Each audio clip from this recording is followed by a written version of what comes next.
Greetings, gamers, and welcome to the 57th live stream for the MisfitGamersStudios. I am your host, Vortex, and this is D&D Discussions.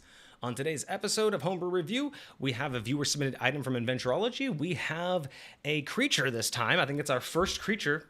We've done races, we've done classes, we've done items. This will be our first homebrew creature, and it is Old Crusty. Old Crusty is a Titan ape. This is going to be a very interesting read because it's going to be a first for us. So we're going to go ahead and get right into it here. Let me go ahead. I just got to... There. All right. My screen was a little bit crooked there. All right, let me get Kage in. Kage, welcome. Greetings. How are you? How was your weekend? Oh, it was good. It was chill. Weirdly enough, I got to do some business over the weekend, but it was business that I was excited to do. Personal stuff, taking care of some admin, but I got to relax as well. I was upset because I was really looking forward to watching, what was that movie? The Book of Clarence, my lady, the lady. It's basically, I don't think I know that one. It's this weird movie about a guy who's pretending to be Jesus, a black guy who's pretending to do miracles like Jesus. It's supposed to be hilarious. That's not the Eddie Murphy one. No. Is it? That can't be. No, that's not the Eddie Murphy one. It just came out in theaters. Okay, no. That must be like. I remember there's like an old movie with Eddie Murphy who's like kind of like that. I feel like I've heard of that. I remember that one. I feel like I've heard of that. Okay, interesting. So yeah, but it wasn't playing out in our area, so we had to just stay inside. Oh no, what are we gonna do? No, how dare. Relaxing inside? No, whatever, it's fine. But no, I'm excited. Yes, it is our first creature. I was looking through the list, and we have no other creatures so far, so this will be very interesting. Yeah, I'm actually really excited because I've created some of my own like species and creatures, but the way I do it is typically for High Point, it's super like situational because I never really had the intent of building it out, right? Like writing it all up and actually making like a setting out of it. The more I talk about it, the more I think I want to, but that would be years in the making. But yeah, so like a lot of the times, like I remember you guys ran into the Buffalo goat. That's right. That was one of my like. I swear, Dob still has a Buffalo horn in his inventory. You do, yeah. But I just the stuff like that always excites me because I always like creating them for the situation or the zones that people are in. I like seeing what I can come up with, but I've never really like made them for long term. Like written them down and been like, here's something that will return over and over. It'll just be kind of like it's here, and if people pass through, they'll come in, they'll run into it. But yeah, I'm excited to see what we can see. Hiccups. I'm excited to see what Inventureology wrote up here. It'll be an interesting read, I think. Good to see excited. Cosmic in the chat. Thank you so much for showing up as always. That's right. Let's see here. Not your turn this week just yet. It is coming up. Just got to get through. I think it's a couple Invent more this week, then Drabs next week, and then Cosmic back again with his very cool spell. Yeah, based on the chronological order. So we did last week. We did the Sunbeam, which was from you. That's right. And then we have Inventureology gave us 2 in a row, but we're not gonna double him up. So we're gonna do Old Crusty today, and we're gonna hold on to his other one for a couple weeks. And then Drabs gave us one when on his first stream. So very cool. Yes, I'm excited for that. So we have that one, and then we have the big one, the Impenetrable Warrior level 2 evocation spell. That's right. Now I'm hoping I can convince Cosmic because he said that he created his own. I think it was subclass of wizard. Ooh. That like gets this spell innately. So interesting. I don't know if he's sent that right up to us already of what the actual class looks like, but that would be really interesting to review. I would be totally down because after we do that, it's Inventureology again, and then he gave us that big old set. I don't know how we want to tackle that. That might be like a special episode. I'm gonna investigate some ways for us to go about. What is that? Like there was like 15. It's a whole goblin community. So he has what? So that's 9, 10, 11, 12. So he gave us 12 write-ups. And then that's not even all of them, though. He was missing a couple. He said that he was missing at least one. And So- I think what he did also write up, and there was like a small like post afterwards, but it's just basically, it seems like an overall like talk about like the setting or like the goblins in general, like what makes these goblins like special or different. And So kind of like the whole so maybe that's what we'll do. Maybe we'll do a special episode in a couple weeks when we kind of talk to Inventureology and kind of get all that hashed out. call it Goblin Town. Yeah, maybe we'll do like a whole Goblin Day where we go over like the readout, if that's exactly what it is, where we go over the readout of explaining them, and then we review it as a group. So we'll go through all of the data, but instead of picking apart each creature, like each goblin, maybe we'll just read through all of them, and then just as a group, we'll just rate the whole thing. Got you. Okay. Because it sounds like because it sounds like, based on what you've said, because I haven't read it yet, it sounds like all of this is a package deal. It does. I feel like all of these different creatures are all like a part of the same camp or a part of this like the same group, location, setting, whatever. If they're the all case going to be may together, it would be better to do that than break them apart. Because unlike Cosmic's dragon weapons and the dragon scale set, unlike that, because those are so unique to each other and the character that's going to get them, if these goblins are only ever going to be seen together and working together in in an encounter, I'd rather review them all. Whereas Cosmic's weapons, like those items will be individually used, so they deserve an individual And I think look. the depth in this goblin group comes from them as a collective, but a lot of Cosmic weapons, Murder Rose's weapons, they have their own independent depth to them, and I feel like that's relevant enough to go over. Yeah. I did get corrected by Cosmic. It is a cleric subclass, not a wizard class. Subclass, and it's called the Shrine Maiden. So I'm very excited for remember that. him mentioning. I was that. honestly, I Do you really Cosmic? Do you plan on giving us a write up on the Shrine Maiden? Because I would definitely like to get into. Yes. I want I weapons are all fun in games, right? Like I mean, let's face it, weapons, items, all of that's great. I mean, that's gonna always be the meat and potatoes of homebrew review, I think. But I really feel like there's so much more potential in subclasses, races, creatures. Yes. Because it's like weapons should only do so much.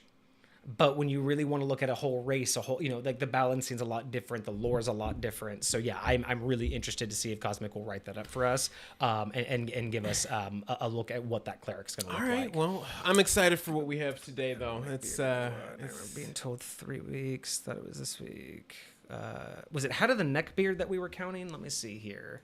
I'm not sure what we said at the time. I know we had the hat and then these guys and then Drabs, but 1, 2. Well, yeah. So I'm looking here because when we were doing the Hat of the Neckbeard, we had the Sunbeam Crystal Revolver, Old Crusty, and then the Demonic Wizard subclass from Drap. So that was the 3 weeks. So maybe we said misrepresented the 3. 3 week mark of. There was 3 to go, and then it was going to be Cosmic, and I think we may have accidentally said 3. Said 3 as if he was going to be the 3rd, so that was definitely on us for misquoting that.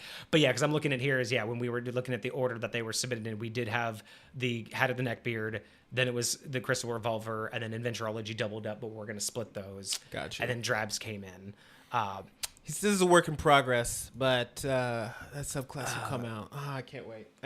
I haven't had the full fleshed out subclass. Oh, similar to the Pinnacle, the Crystal Shards is still a work in progress. I mean, hey man, we will always love to look at what you have. And again, if you don't want us to do a review on it on stream, you can always. I mean, I would still love to read it in homebrewing on the Discord. If you're just willing to share what you have so far, it doesn't have to be an official review. Didn't we review one of the unfinished items before, and we had a TBD on it or whatever? Yeah. I mean, if it comes down to it, where we feel like the item isn't done enough for a full review, for a full score, then yeah, absolutely, I'll TBD it. But I mean, even if it's not finished, just to see what he has, so we can kind of. Especially see what those relate to the spell. Look at the whatever that freaking word is, the synergistics or synergisms. Or well, whatever. and it's because I feel it's I would love to hear a little bit about the class, mainly because if I review the spell as a whole, but don't know the nuance that it's coming from this class, if that's not in the spell's write-up. I mean, he may have put it in the spell's write-up, I don't know. But if it's not in the spell's write-up, I feel like I may misrepresent my review. So again, I'd like to at least understand, is there any nuance I need to know about? So I will say he does put a couple of comments. Synergy, yes, thank you. He does put a couple of comments in there about about the fact that it comes from the Shrine Maiden class, and I think there's like a line in there that talks about why. Okay, that's good. But outside of that, I think it's just more reference to the fact that it was that. But Nice. Anyways. Yeah, and then keep in mind, cool. everybody, as well, we are still working on this process, but we are starting to come up with some ideas on how we want to... we still don't know if we want to do official pre-stream posts, because I feel like that's a little bit much. Again, thinking future-wise, if we have a lot of followers, I don't want to, I feel like it's weird to do 2 posts before stream, but because it's homebrew review, I'm still wanting to do some sort of shout out to the people, so they know their item's going to be reviewed either this week or next week. Like if we can get like a, some type of a shout out there. And I really do like the idea of shouting them out once it has a score. So if they're not here in, I'm gonna set that up for chat, myself. we would be able to shout them out in the Discord. So we haven't figured out exactly how we want to roll that out yet. So just bear in mind that we do want to figure out some sort of way to keep you guys informed. But how we're going to do that is still up for question. Because again, we don't want to blast everybody with just a bunch of notifications, 3 times every time we stream. But we do want people who are interested in hearing about the review live. We do want them to know it's coming up. We do want some sort of a schedule. So like some sort of a queue order. I mean, right now we're for the most part we're doing it in chronological order, unless someone's done 2 in a row and we want to split it up a little bit, or if we have questions and we're not really sure, like when my mods are transitioning into the new format, if there's any questions they need to talk to the author about, that would be the only reason why we're gonna go out of chronological order. But I know over time it's also chronological order may not necessarily be the best, because if we get 3, 4, 5, 6 spells in a row, we may want to shake that up with a weapon, a class. So again, it's a work in progress because we're still small. I mean, 7 months now, so we're getting there.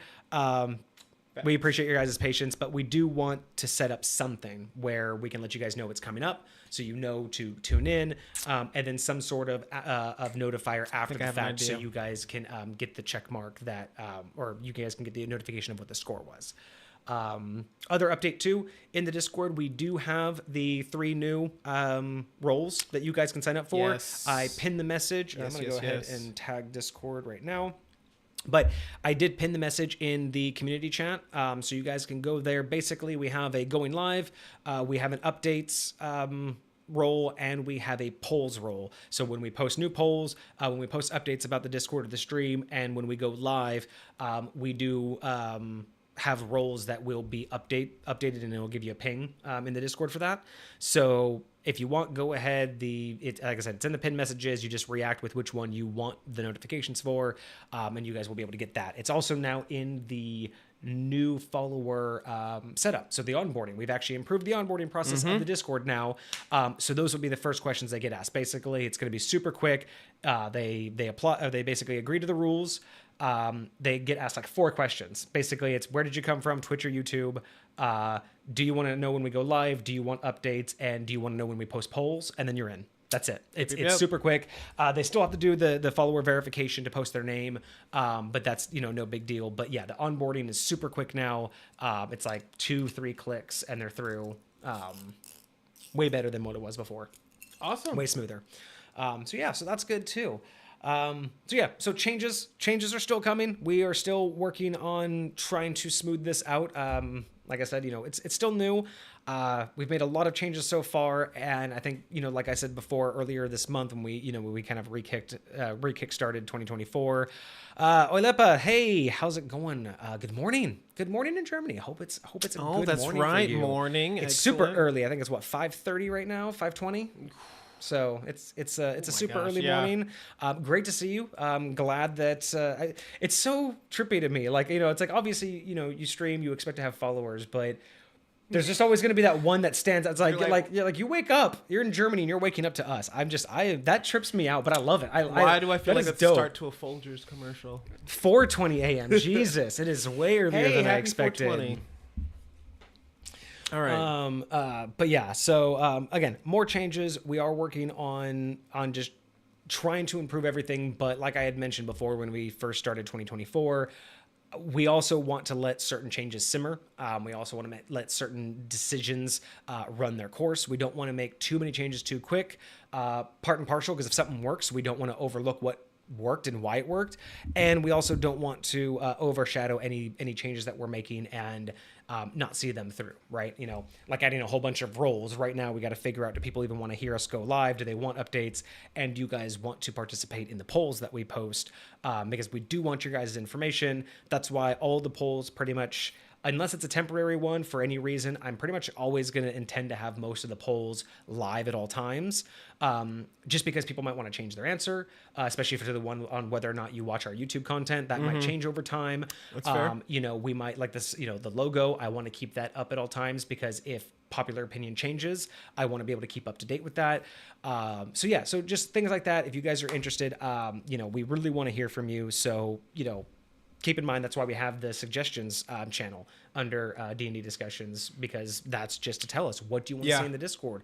What do you want to, you know, get notified about, or what more content do you want?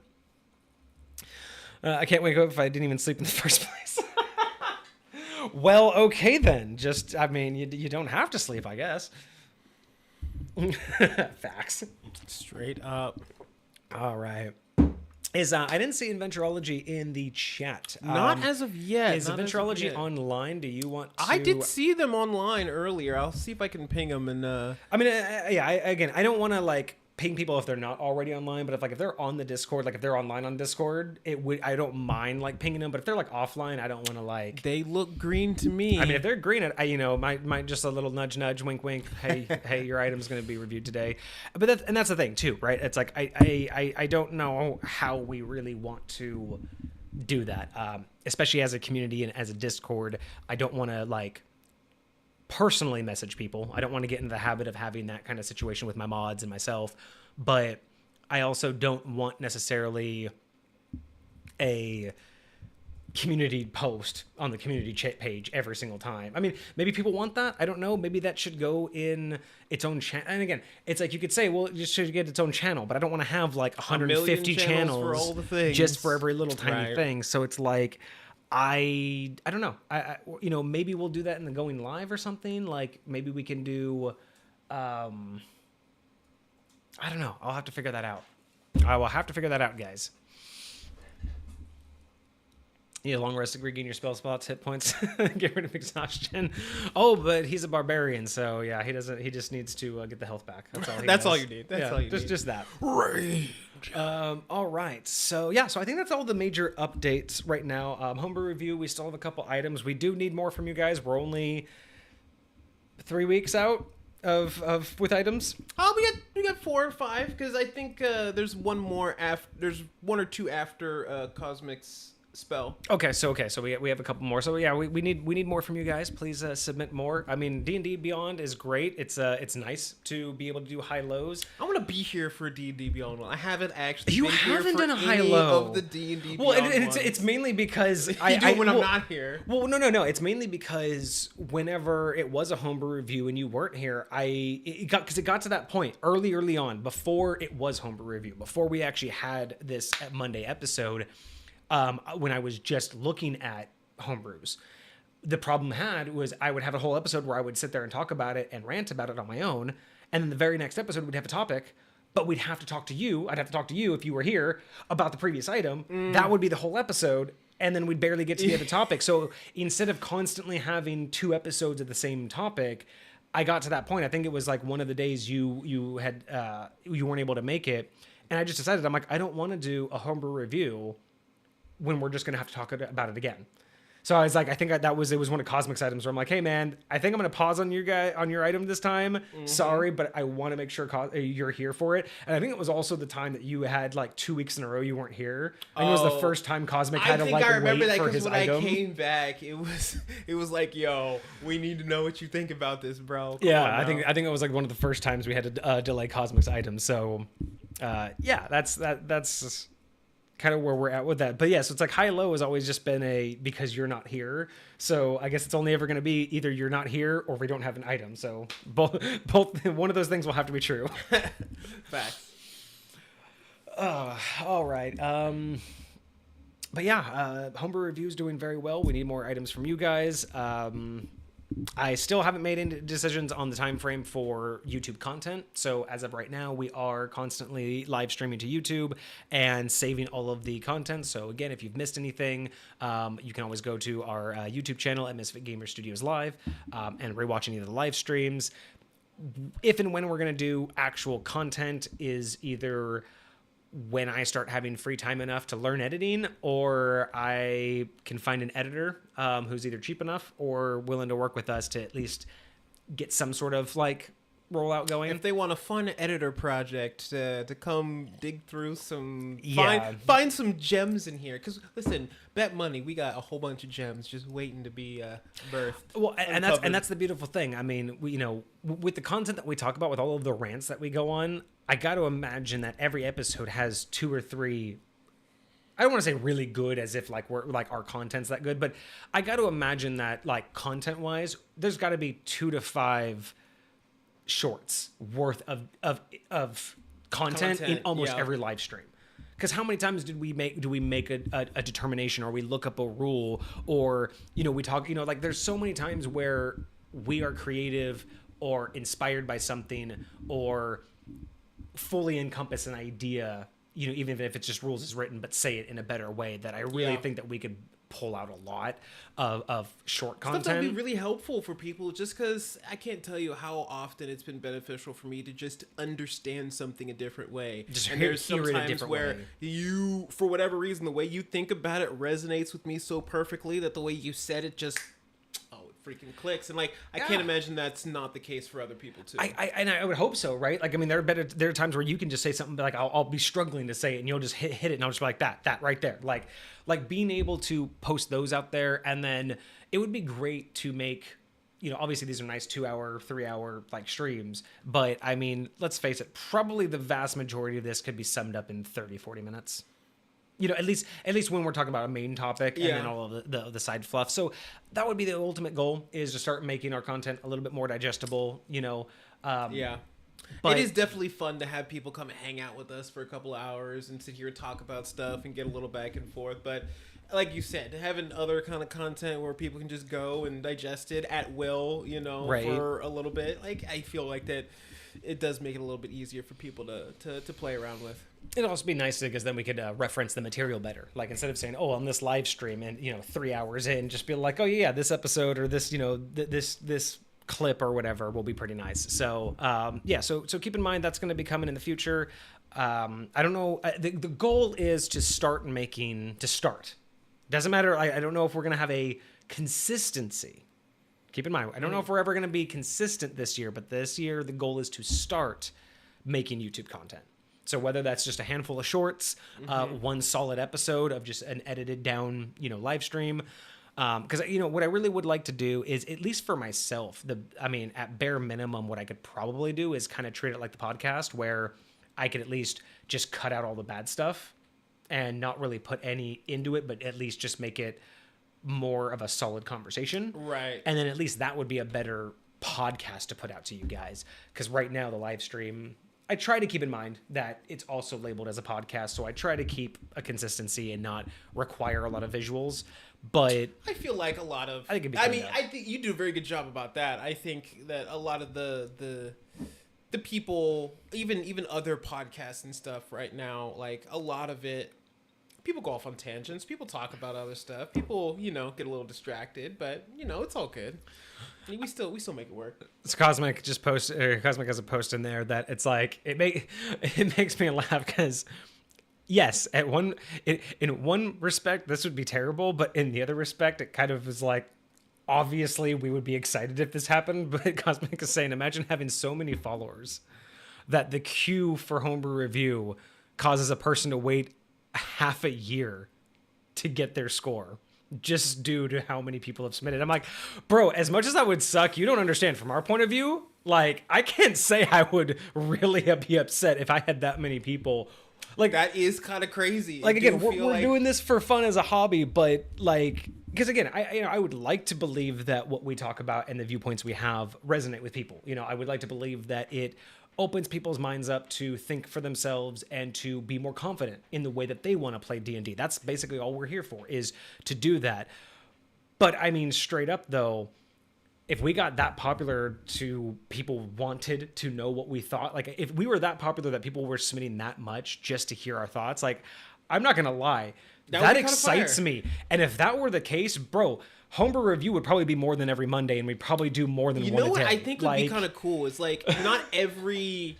Like maybe we pick at that point, if we're having that many people, maybe we pick certain people to dedicate a whole episode to, and then everybody else is just little shorts. And it'd be like, hey, you get a 5-minute video. I read over you, like read it over ahead of time, gather your thoughts so you can spit it out as concisely as possible, and then that could be like a 5-minute TikTok or a short YouTube video or something else like that. So I don't know. I mean, yeah. I mean, if it got to the point to where, you know, I mean, like Cosmic was saying, even if we just got a handful of people that were just constantly bombarding us with it, like, again, if it's that few of people, we'll do some sort of arranging so everyone's getting like, you know, getting some time. Yeah, because I mean, you know, realistically, it's like you'd have to have.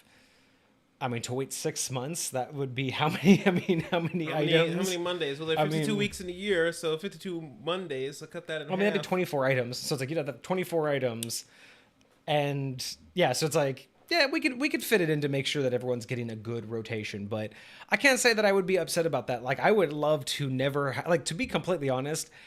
Not that I don't want to come up with content ideas. Not that I don't want to come up with like topics to talk about, and I love talking about my homebrew. I love talking about High Point, but like low key, after 6 months of doing this and kind of getting into this groove, I would not be upset if I never had to think of homebrew review again. Like if we had so much, just if we had people that were, again, it doesn't have to be thousands of followers, but if we had 20, 30 solid followers that were just constantly generating us content, and I never had to think about what we're gonna do on a Monday again. If we had it like that, I would have to create a template for submissions so that I'm not having to rewrite all these. Yeah. There would be a template. There would be something that we would have to do. You gotta put it in like this format. It's gotta look like this. A little bit of consistency so we can digest it. You know? Well, and at that point, it would be we're no longer formatting it. It would be we'd have someone review it, and if there's anything else, if it's easy, quick, and quick like editing, like grammatical, whatever. But if there's some things where it's like they're not going to understand this sentence, please rewrite. Like you're gonna have to we might have to start getting like look, this is great and all, but it's not the right format they can read, or they're not going to understand what this says, or this was incomplete. Like we might have to have a vetting process. And again, this is all pipe dream stuff. I mean, like I would love, it's so funny. I've talked to so many people who have started streaming, both successful and not successful. And one of the most common things that I've seen is people's approach of whether or not like they have it in their head that this is going to be successful. It seems to be very common where it's like, there's not very many streamers that I know where I have met who are just like, I'm just going to stream just to be casual. Like in terms of like, I have friends who just stream just to stream for their friends, but like people who go on to find an audience, it's so interesting how so many of them have it in their mind. Like I want to be, I'm going to be like, I'm going to have good followers. And for me, it's like, I'm so hesitant on like having that kind of ego of being like, oh no, when we have 1,000 followers, when we're quitting our job, like just that, like I can't even imagine getting to there. But then again, I couldn't imagine getting to the followers that we have now and the consistency this early. I like, no joke, y'all. It is so amazing to us to have you guys in chat right now, even if it's only 2 or 3 of you at a time. Simply the fact that you guys are there on every stream, the fact that you guys talk and interact with us and give us content is not something I actually expected to happen for at least like a year and a half. Like I full on expected to be doing D&D discussions for nearly a year before I had a single consistent follower or viewer. So the fact that within, 6 months, not only are we past the 30 follower mark, but we have consistently 3 or 4 people who come back, and we have a Discord community, which again, I wasn't even thinking about making for like after the first year. It's just, it's like, we're not blowing up. We're not going huge exploding growth, but it's just it's awesome. It's so cool I really to love get it. into my hobby and just have people who want to get into it as well. You know what I mean? And yeah, so it's funny to me that I can't even imagine having this many followers. So it's even harder for me to be like, oh yeah, you know, when we have like when we hit 1 million followers on YouTube, Yeah, and you know, okay. when we're like, you know, when we got 700 people in chat, and I'm like, yeah, more like when we got 7 people in chat, I'll be happy, because then we might be able to reach affiliate. And I don't even know why. Like, to be completely honest, I don't even know why I'm excited to reach affiliate. Like, It's a milestone. it's It's just awesome. that. It's just a you know. it's a thing. it's It's, an probably achievement. just that. Yeah, it's really cool, and I think it's a great opportunity. So Yeah, I don't know. consistency is the word of the day. Consistency is always the word of the day with everything, you know, with like, especially for Kage and I, with the things that are going on in our personal life with work and everything. That is ringing true so much. Facts. But yeah, with this, it is one of the things that we've learned over the last couple months is, you know, before it's like I started this, I can't remember what led you to join the stream. Like, I remember thinking about this for several months, getting to the point to you know, building out what I wanted to do, but I honestly can't remember, because I think I did the first 6 episodes myself. I remember you told me about it. You told me that you were going to start doing it. I don't know if you told me about it before you started. I don't know if you had done any of the episodes before you talked to me about it, but once I heard about your plan and what you were doing, like, I was excited. Like, I was stoked. I just can't remember what brought you, like, to actually be on the show. I don't know if it was a homebrew review. I just don't remember why we took that step, because at first I was just like, I need to do something, right? Like, I wanted to do, you know, like a show. I wanted to do more than just video games and stuff like that. But yeah, I think bringing you on was the idea that I was, I remember I was having a rough time being consistent with, like, just topics, right? Like, I could always talk about D&D, but generating the topic and the flow wasn't great for me at the time, like when I was first starting out. And you and I just always have conversations. Like, you and I are just constantly having deep conversations, especially about D&D. So I think that was one of the reasons why I brought you on, is just to have a specific conversation that I think you and I had off stream. I think it was and I was just like, dude, this would be great. Back to the first episode that I was on. I'm curious. You'd have to go look it up on YouTube. Yeah. But yeah, no, it's crazy the decisions that we've made so far. I mean, Cosmic being, you know, so influential on the creation of Homebrew Review, you know, like, just being somebody who was so consistent with giving us stuff that we were able to make that decision. Just like Lepa said, just it's a steady growth, and yeah, it's word of the day. It really is amazing to kind of look back, and yeah, we are roughly steady. I mean, for a brand new stream, I think we're getting, like, basically it averages out to, like, 1 new follower a week. You know, I mean, give or take, because I mean, we've been going 7 months, so I mean, that's a pretty good we have deal. about 35 followers right now. So it's like, yeah, we're averaging about 1 a week, because we get, you know, we'll go like a week without them, and then we'll get like 3 in one session. So yeah, it's really nice, man. Like, it's cool. I'm glad you guys are here. It does mean a lot to us. Very much. You know, it is really cool to want to have started something and then see it actually happening. Facts. Cosmic says he would watch some Genshin Impact streamers to pass the time waiting for this stream. Yes, one of them to look at their character builds, and they were so good, one of their mods banned me in the chat, thinking it was bullying the streamer for having good builds. Flexing goods build is not the same as bullying.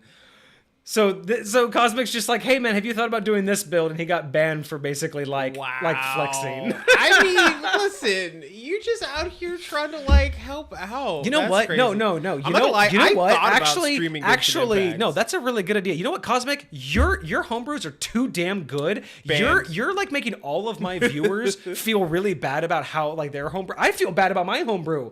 Like, no, you know what? Let's get rid of him. Like, wow, disrespectful. Like, can you imagine that? Just like, that's so crazy. Your build is so good. Get the hell out. Get out of here. So salty. Like, dude, I play Noida, and I always want to stream Noida because I would love to have people tell me how to build my wands better. Because as good as I'm at like tinkering with it, right. For someone to come into chat and be like, "Have you ever thought about doing this?" Because I have a wand, I wouldn't be like, "Oh, you flexing on me." I'd be like, "Oh, you're helping me. Let's go." Please and thank you. Come on now. Listen, we'll stream. That's half what chat is there for, is to give you all the cheat codes and shit. Yeah, exactly. Oh yes, and absolutely, chat. Not falling into the burnout trap. So that is actually kind of, like you said, find peace and have fun with streaming. That is actually a big thing that happened last year during the first 6 months about all these decisions. It was kind of chaotic at first. I was streaming on different days, and there was a point to where the days I was streaming on, I think I was doing, was it Sundays and Thursdays or something? Or I was doing like Tuesdays and Thursdays and then trying to do Sundays. And it wasn't working with my life. I wasn't happy, and I was getting into that. And I think I took a week or two off, and then I came back, tried a different schedule, and it opened up so much better for me. That's when we went to Mondays and Fridays. I stopped worrying so much about doing weekend gaming because I was doing that a little bit, and I'm not really interested that much. I won a game. I made a post about it and a poll about it in the Discord. I won a game. I do like gaming. I do like streaming my gameplay, but I don't want to be a game streamer. Mm-hmm. I don't want to produce game stream content. My idea would be you guys come here on Mondays and Fridays for D&D discussions, and if you see me playing a game on the weekend, it's literally because I'm just hanging out. I'm not here to talk D&D. I'm not here to be on and be the podcast host.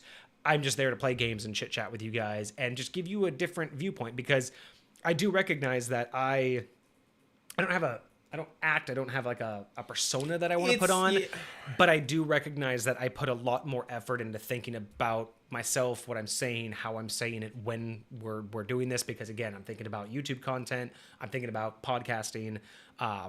So yeah, I feel like playing games would just be a little bit more casual, a little bit less of me worrying about what's going on, what's happening in chat, and just being able to just chit chat with you guys.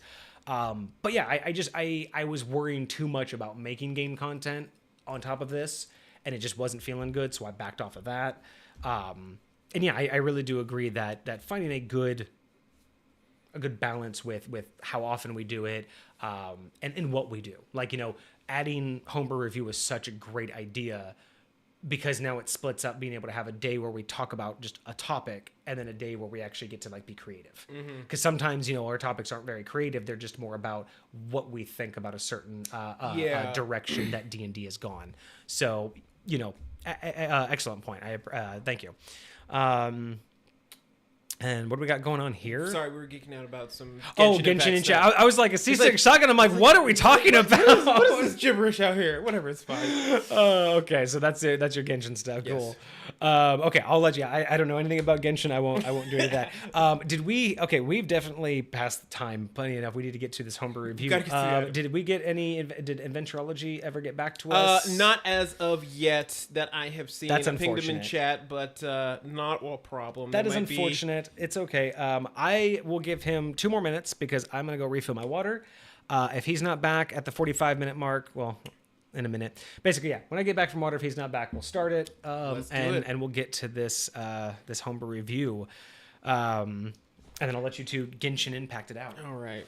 So the thing is, the thing that might get on people's nerves is that she is a DPS character, but I use her as support. I totally use Shogun as support. I don't know, like, yes, she's DPS, but I way prefer just popping her E and then just running with my main DPS. Now here's the deal. My main DPS is not so you know how you have like drivers versus actual DPS characters? Like Xiao, he's a DPS. But Kazuha and what's the other martial arts animo dude? I forget what his name is, but they're what I call drivers. Like, you get an element and then you just go hard with that element. And I love using that combination with Shogun because she absolutely nukes anything that she messes with. So it's absolutely beautiful. I am not mad at Shogun as a support, but whatever. Haters gonna hate. And Nadia's fire. Haters gonna hate. For sure. For 50K? See, you got C6s. Nobody's got a C6 Shogun, bro. You gotta be a whale to get a C6 Shogun. I am not made of money. Whatever. It's Heizu. Yes, that's the 4-star Inazuma detective. I love that dude. He's like a martial arts magic user. He's like doing all these freaking kicks and punches and stuff and exploding with like elemental. It's the coolest thing ever. I freaking love him. All right. Anyways, you're dumb. I'm not gonna lie. I haven't played Genshin in so long. I got to get back on this. Didn't you buy a whole device just to play Genshin? I bought the device, but it's not just for Genshin. That was the primary reason why I got it. But I actually use it for a lot of other stuff now because it's just an emulator, so I can play literally anything on it. If it was a device that only played Genshin, I would have 100% not got it. I know that you primary got it. But for that Genshin, was the primary motivation, is so I could play it on the go, so I wouldn't miss my dailies and all this extra shit. So whatever, it's fine. Yeah. Also, right before we get to this new item, another update that I was trying to get out, but I couldn't remember it. I am thinking, just thinking about it right now, but I'm considering changing the Twitch name for the stream. Interesting. I'm thinking about dropping MGS Live. Okay. And just going Vortex, because branding purposes wise, we don't really use Misfit Gamer Studios much in terms of like the stream branding. That's more of the future building, the future prepping or not the future proofing. Okay. So that's the word I'm looking for. It's more the future proofing, having a something to build everything around. But in terms of like the marketing, it's more of in the background, right? That's more of our production. That's our it's a production company. It's not what we are. So I'm thinking about dropping MGS Live because I think it would make our Twitch stream look cleaner. Just being Vortex, because it is, it's me, it's the host of Vortex. D&D Discussions is the show. And then on YouTube, it's Misfit Gamer Studios. And then that's just the live, right? And then eventually we're going to have other YouTube channels, right? We'll have a channel called D&D Discussions. We'll have a channel called D&D Discussions Homebrew Review or whatever, right? So I don't know if having the MGS Live in the Twitch thing, it's just more of a small branding idea, but I just don't think if it's actually, it's very necessary. I don't know if it really adds anything really to the connection between the two, because the connection is going to be in the background anyway. It doesn't need to be in the forefront. But it would just say Vortex. Wouldn't be anything else major, drastic, and the YouTube channel would stay the same. But that's just something I'm thinking. I'm probably going to do a poll in the Discord eventually about that, of course, and just know what you guys think. But because and maybe one day, I've thought about this too. In light of this, maybe one day we split on Twitch, and we split my Vortex account, which should just, it's just basically my personal account. Mm-hmm. Maybe we split off and we make an actual MGS, like an actual Misfit Gamer Studios account where it's just the episodes, where it's just D&D content. Interesting. And then I can go and just do my personal content if you want to follow me as just a gamer. Because again, I don't do games for content. I do games just because I like playing games, and it would be kind of cool to be able to make a post in the thing like, hey, I'm going to go stream today on a different channel. But if you're not following me for that, you can just follow Misfit Gamer Studios. Yeah. So no, I feel that. Those might be coming in the future. I don't know how that would work with Twitch. The biggest problem is I don't want to I don't want to create a new channel and not be able to migrate everybody over. Mm-hmm. Because that's the one big thing is like some people just may not migrate, if they're not there. But I don't know if I can have two channels on Twitch, with the same email. But since this is my personal one, I don't know if I want to keep this one.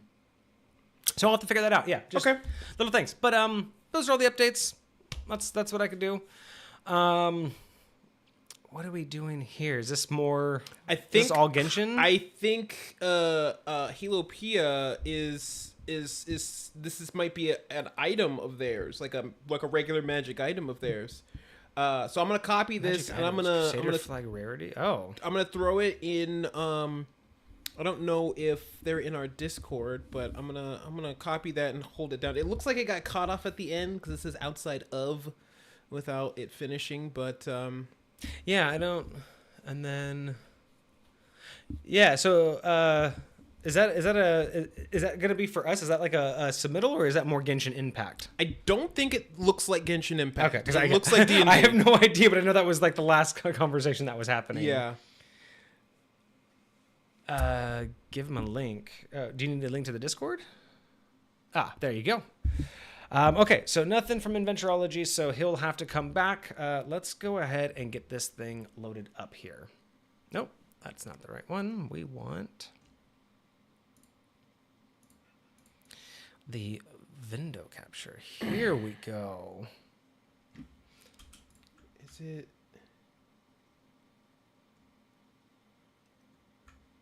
Alrighty. Okay, cool. So let's get started with this one. Hopefully this one won't take us too long. We've already gone the first hour just doing updates. Just doing updates. I don't think it should be too bad. Nah. A lot of it's just, basic information about creatures and stuff like that. I think this conversation will probably be more about balancing than it will be about like extrapolating. For sure. All right, so let's get into this homebrew review. We have our first ever submitted creature to the homebrew review episode. This creature comes to us from Inventureology. Our viewer has submitted this through Discord. Title is Old Crusty. We are looking at a Titan ape. We are looking at a beast creature. And it is a huge beast, unaligned and grumpy. I kind of like that. I kind of like this little unaligned but grumpy. Like I like that. It's like it's not bad. It's not bad. It's just kind of just a little irritated with you already. So a huge beast. If I remember, so huge is a 3x3 in terms of size, right? So we're thinking huge is just past large. So no, it's a because the large is 4x4. Oh. So hold on. No. Hold on. I'm thinking I'm wrong. So medium is 1. Large is 2x2. So huge would be 3x3. You're correct. So it's a 3x3. Yeah, so 3x3. This is okay. So huge, man. 3x3. In which chat? So if you're submitting it for homebrew review, it will go in submissions, and if you just want to chat in Discord, it's in homebrewing. So yeah, it just depends on if you want to talk, if you want us to review it on this channel on a Monday, or if you just want to just talk about it. But yeah, okay, so damn, okay, so this is just giant ape or Titan. Oh, but he did say Titan ape. I should have saw it. So are Titans normally huge? Is it the same? Let me check. Just good to know the consistency, because off the top of my head, I don't deal a lot with Titans. It looks like most Titans are huge or larger. There's some gargantuan ones. There's some huge ones. Gargantuan, yeah. So that's fairly fair for Titans. Okay, cool. So we have a 3x3 huge beast, unaligned but grumpy. All right. So yeah, so far so good. Let's see. So we have an armor class of 15, and it's natural armor. Nothing off the top of my head says that that's wrong. Like 15 almost seems. It seems low for a Titan. Are there any other natural Titans that aren't like super magical, like that just off the top, like that you can look up? Like I'm just trying to think of like what is a standard Titan, because what would there be? Because like a Titan is more than a giant, right? Or is a giant considered huge? There are some giants that are huge, but for the most part, Titans are like a certain type of like subset of creature.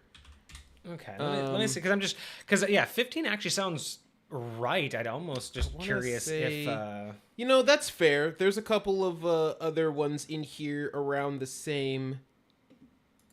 Forged Titan. I swear there was a bunch more a second ago. I don't have any access. Damn you, D&D Beyond. One of these days, I'm just going to get a subscription to D&D Beyond just so I can have all of the books and just have all this. I mean, if you want to check 5e tools, then you might be able to find it there. Yeah. That's fine. I mean, it's. But I'd say that's fairly average. I'd say that's fairly average. Yeah. 15. There are some others that, because just looking ahead a little bit, I'm seeing it's a challenge rating 6, and so other things of that higher version of a challenge rating, it just gives an idea of, and we already talked about how challenge ratings are lightweight of myth, but just giving an idea of like what type of adventurers this might be put up against. Like it's likely that they're going to be in the low teens interacting with this type of of things. And again, my only question was not that it's too high. I honestly was worried it was too low. Same. For a Titan, I was wondering if it should be like a 16 to a 17. But yeah, okay. Hit points 94. It's a 90, 12 plus 36. Again, I just naturally would have expected that to be a little low, especially for a Titan. You would just think like, because because I associate HP with more than just physical damage. The beefier the creature, you would just kind of naturally assume it can take more hits. So it would just have more of that constitution, that more ability to take damage. So 94. I mean, I like it. It definitely feels beefy. I'm just worried that depending upon when you come across this thing, it may be a pushover.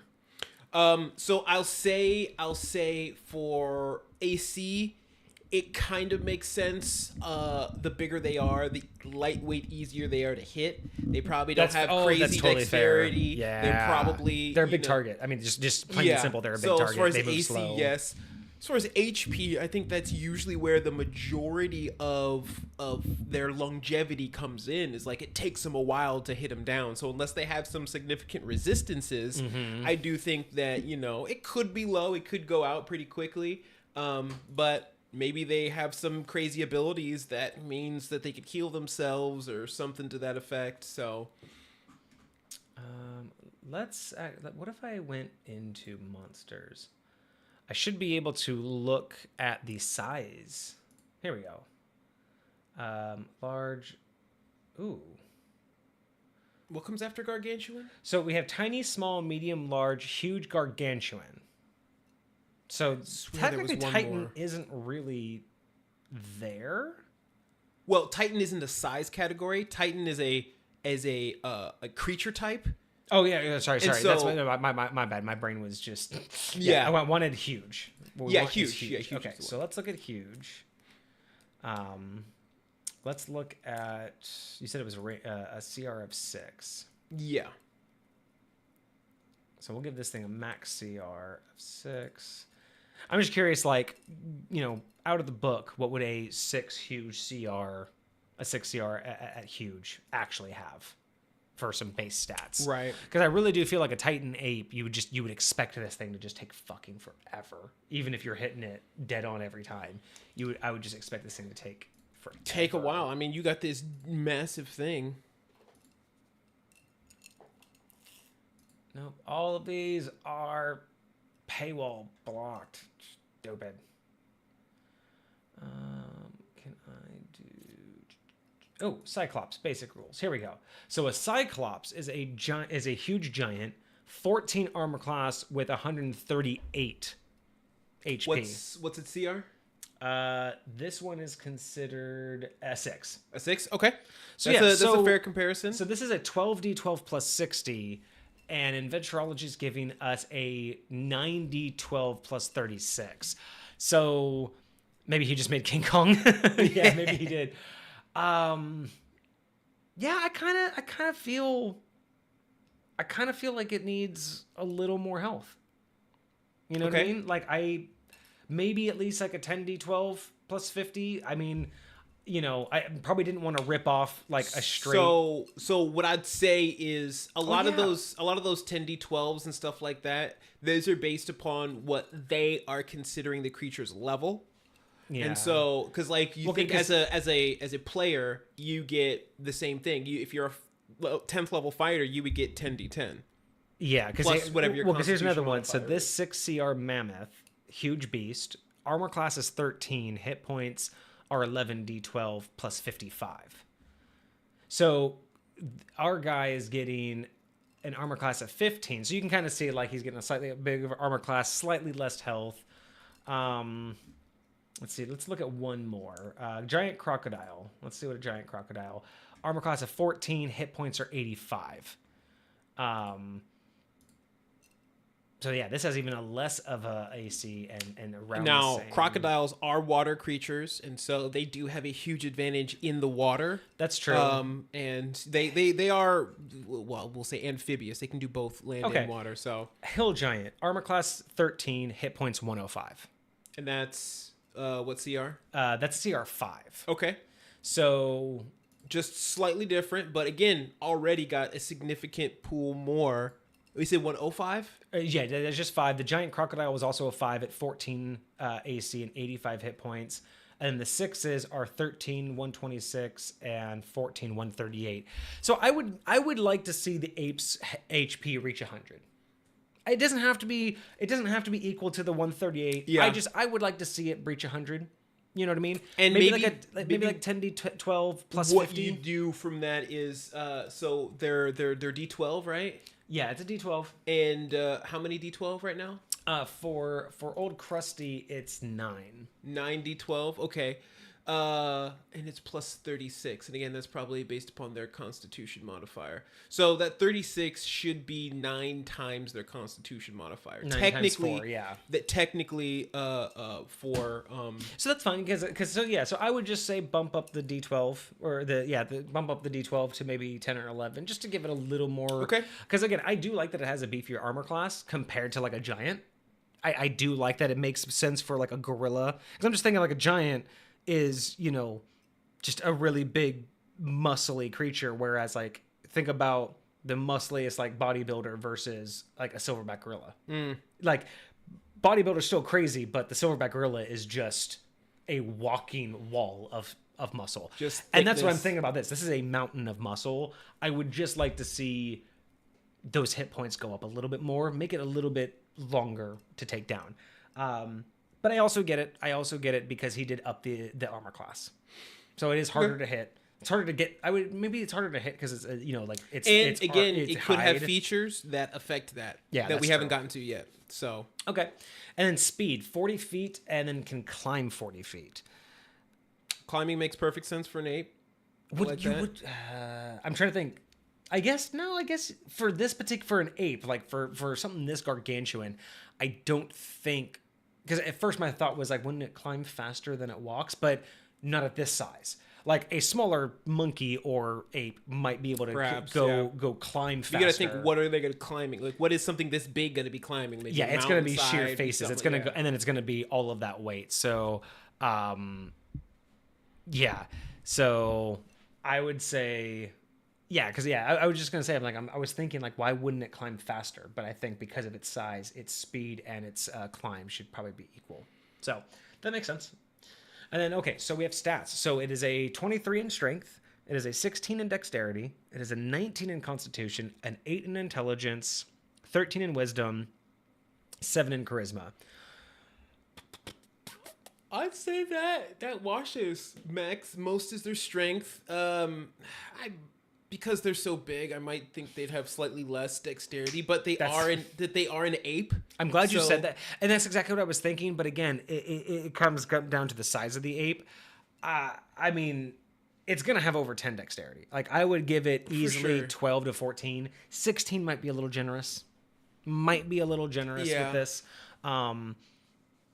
But then again, what's it going to use its dex for? You know what I mean? Like that might be more pedantic. Saving throws more than anything. Like that's kind of what I'm thinking. Is it's like, hey, if you're going to have to dodge out of the way of something, like how good are you going to be at dodging out the way? That thing's not moving that fast. Yeah, that thing's not dodging shit. So maybe dexterity should have come down. I do like the fact that intelligence and charisma are low, but I do like that wisdom is high. Yes, I like that their wisdom is above a 10 because they're using a lot of like contextual, instinctual clues for stuff. Swap dex and wisdom. Give them that much more wisdom because a giant ape, I don't mind the giant brain being wise to its environment. Wisdom doesn't mean intelligence. It doesn't mean they can talk. Yeah. But a creature with that big of a brain will immediately know hostile intent a mile away. That's high wisdom, right? You're not going to trick this gorilla into walking into a volcano. Mm-hmm. I don't mind throwing that wisdom out there, especially with an 8 intelligence. I would say give it a 16 wisdom and a 13 dex, and that would feel a little bit better.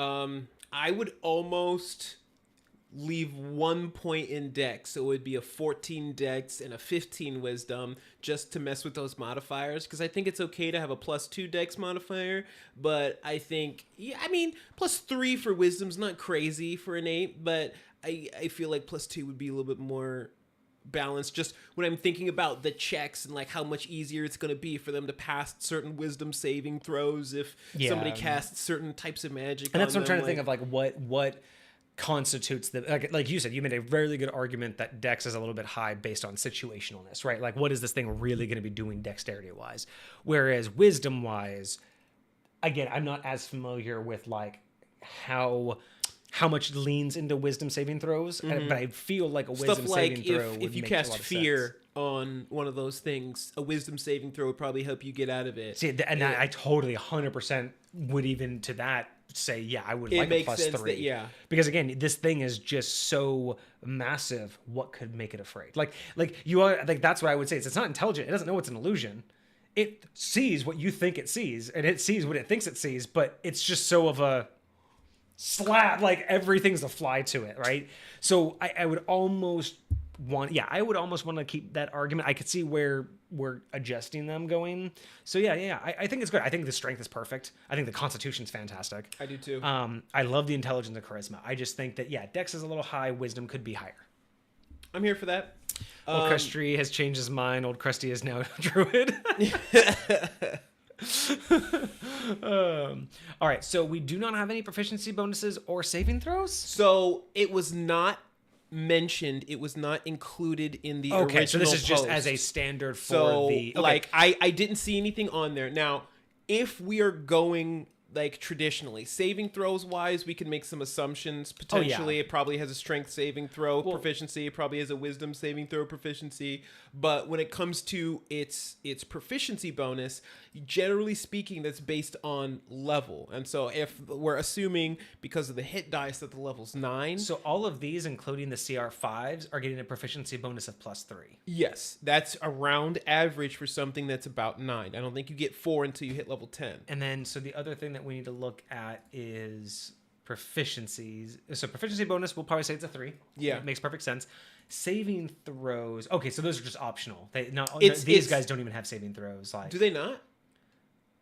That's strange. Usually I would think they're proficient in some sort of... No, none of these have, at least on the D&D Beyond, none of these have Okay. a saving throw. So that makes sense. So no saving throws. I still think, so proficiency bonus is probably a 3, because that's what makes sense for consistency.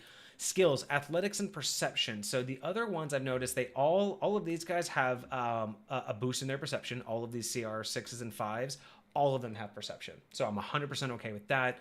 And the athletics, I think it works. Yeah. I think that's way better than acrobatics. Athletics makes more sense. And then senses. So it's interesting. It has a +4 to perception, and then it has a passive perception of 14. So what's interesting is all of these other ones, passive perception is 8, passive perception 10, passive perception 10. So I think this would lead more in. Excuse me. I think this would lead more into my idea that the wisdom should be going up. So in order to justify the passive perception. with this, the passive perception, so because it says their skills, they're trained in athletics and they're trained in perception, that perception bonus is directly related to So it's a 10 standard, but it's including the +4. So so passive perception is a base of 10 plus your proficiency bonus, right? Yeah. So if you get proficiency of +4, then you get a 14 total. Gotcha. But that proficiency bonus is based upon 1 plus your proficiency. And So so it's- since the proficiency is 3, add 1 because their wisdom score is a +1. That's why it equals that. Okay, so Now- so it actually so proficiency of a 3 is actually ideal then. And now when we go to the strength, athletics is a strength-based check. It's a 6 plus proficiency. 6 plus 9, or 6 plus 3 is going to equal so 9. it is a proficiency of 3. Okay, cool. Yes. So all of the stats are working there. Yes. So that's all good. It would, if you did change the wisdom, you would increase the perception. So say we swapped the wisdom and the dexterity and made that wisdom a +3, then this score would go from a 14 to a 16. Okay, and I still think that's fine. I mean, I wouldn't argue with I wouldn't that. be mad at it. Okay, cool. So far as base stats go, it's solid. I just think it could. I personally think the wisdom makes more sense to be higher than Dex, but I mean otherwise it's a solid build. There's really nothing wrong here. It doesn't feel imbalanced. It doesn't feel like you're trying to just make an OP creature. It actually feels like thought was put into this. So let's check out the abilities. All right, so ability number 1. So normally these guys have usually like some sort of aspect. So Cyclops is poor depth perception, and then they usually have an ability and then some attacks. Okay, so that's all normal. So their ability, drop. Old Crusty likes the tall treetops of the forest he is from. Can you imagine what trees those are? huge. Like think about those. What are those ginormous trees with the redwoods? Like, yeah, is that what they are? The yeah, redwoods just that are those so big around you could probably fit a car inside there. Yeah, that's got to be his stuff. Goodness. So Old Crusty. Okay, so I like to take the top trees from the forest he's from. Old Crusty, if he has the chance to surprise attack, he takes it, dropping in for a two-fisted slam attack on top of someone. For every 10 feet of distance he drops, Old Crusty would take 1d6 bludgeoning damage. Half of this damage is dealt to the target of the slam attack on a successful hit. If not, he takes the full bludgeoning damage. That's so unique. I really like that. That mechanic is incredibly creative. Holy that is actually a beautiful way to play with that, because it's kind of like, it's kind of playing to the, you know, the spell aspect, right? Because you're thinking he's falling on you, you're cushioning part of his fall, which is taking his damage and putting it into you. So the idea that if he misses, he takes that damage instead of it just being a, because you know how many times you have those things where they're just a blind attack, and if they miss, they miss. The fact that this attack, it has to be somewhat calculated, but at the same time, he'll take it regardless. I like that. Okay, so half of his fall damage, I have to bring this can up. be the attack damage. I have to bring this up because I just found out most spells in D&D that affect other creatures specify willing creatures, or they specify a saving throw or an attack roll of some sort, some roll involved, right? There is a spell that I just checked that does not require a saving throw. It does affect other creatures, and they do not have to be willing according to the wording of the spell. Magic missile? It is Featherfall. Oh yeah, Featherfall, because you have to use that as a reaction, and they don't have to be willing because obviously you're trying to save them. And if they're obviously, or I'm trying to stop a giant ape from hurting me. Oh, good idea. If you could, so it's a falling creature, and I use my reaction. So the hard part is because, like, yes, if this wasn't a surprise attack and you knew it was coming, that's true. But it does specifically say, and again, this is not it's not a spell; it's a creature's action. So they'd probably, depending on the DM, might have a roll for surprise. But this is meant as a surprise attack. Now, here's the question. Yes, it's meant as a surprise attack, but does that have to be a surprise attack from the perspective of the ape or the perspective of the attackee? Because if the ape thinks I'm surprising you, but I'm really not. No, but that's my point. Is like it doesn't matter, because whoever's controlling the creature can use this whenever they want. Right. I'm just saying that intentfully the ape will attempt to use this in a surprise attack moment, where the not person, as like, because the way I read it is this isn't meant to be mid-fight he's going to climb and then jump down and do a slam. Yes, this is how he initiates. Unless he's got some freaking ninja skills where he can like hide throughout the middle of the fight and you don't know where he's at. But it's a fucking giant ape. Oh man, can you imagine just like tying like making this ape have a side a wizard that's like controls it. And part of it, like, one of his spells is launch the creature up in the air. So halfway through the fight, he's like, nah, screw this. Anti-gravity, cut it off. And then the ape's now, all right, I'm dropping damage. But no. So the fact that they're tying it into this, but I love that. This is I'm going to take damage no matter what, but up to half can be dealt to the target. And I'm actually really surprised they didn't do, I'm surprised in a very, very happy way. He didn't go, I don't want to call it a cheap route, but he didn't go the area of effect route. Oh. When most times you have a slam attack like this, everybody wants to do a within 10 feet, everyone gets knocked down, or I knock them prone. Like, he didn't even mention knocking prone. It's just bludgeoning damage, although I can't imagine you get hit with this ape that you're going to be standing. I would also say that if there are two people standing next to each other, this creature literally takes up 9 squares. Anybody that's underneath him, you're getting hit with that. I think you could write it in, or at least I would make a DM call that up to 3 creatures within 5 feet of each other in a line. Like, you know, if you think about the grid pattern. Yeah. I would imagine unless they are fully within your 9x9, I would say up to 3 creatures can be hit with this attack. I wouldn't want to go beyond that, because even though you take up a 9x9, saying you can hit up to 9 creatures, like if all 9, if you had 9 characters all right next to each other, that's a little bit much to say all 9 would get hit. unless he's like belly flopping. Yeah. But I would totally allow for a snippet of drop can target up to 3 creatures that are no more than 5 feet from each other. So I have an interesting point on this. Not said here. It is technically a 2-handed slam attack, but again, just conceptually, the way that D&D works for me is this feels like something that would be a saving throw, right? Because if you think about how this attack's actually going to go down, whether it hits or not is much less dependent on the ape and much more dependent upon the person staying there. Right? You know what I mean? So like, I think that comes down to the surprise or not. I think like if it's not a surprise attack, like if for whatever reason the party is fully aware, I totally agree that there should be a dex save. There should at least be a dex saving throw. But if as stated, if pulled off properly, and again, this isn't meant to be a playable creature. This is a DM's tool for an encounter. If it goes properly and everyone fails their perception, or they don't have a good passive perception, or you just write it in that this is going to be a surprise attack, I kind of get why it is a attack roll. Because if you think about it, because he's falling, the attack is more of a ranged attack than it is a melee, because his attack roll is really his jump or his aim. Yes. That's another thing. Yes, exactly. Because it's not like, because again, if it's not, if the DM realizes the players aren't going to be surprised, 100% you need to throw a DC check. No one's just going to look up and go, we about to get fucked. Yeah. No one's doing that, right? Everyone's going to be like, well, if we see it, aren't we getting out of the way? So yes, if there's any way that someone knows about it, and oh man, imagine this. You do allow one person in the party. This would be a cool role play to start this thing out. Everyone walks into the room. It's quiet. It's too quiet. And then you have someone, you back you notice something. It's a shadow. Everyone else missed it. Then you look up and you see, and you describe it. The shadow getting bigger and bigger, and you see eyes. And then you go, you have one chance. Move or push one of your allies.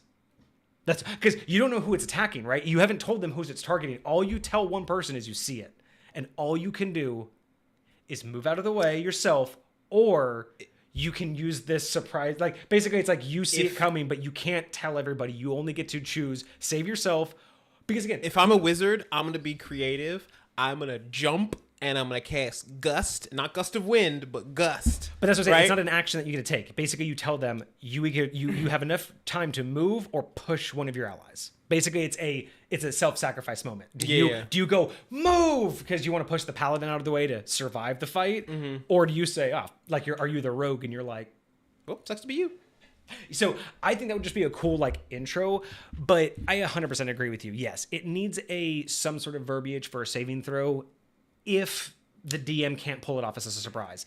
I just think that if it fully is a surprise, it makes the most sense that it's an attack roll because he is aiming himself, right? He is basically, it's like I'm dropping a rock or I'm throwing a rock at you. I'm the rock that I've thrown. Right. I still need to aim and hit you, and if you don't see it coming, what saving throw do you really get?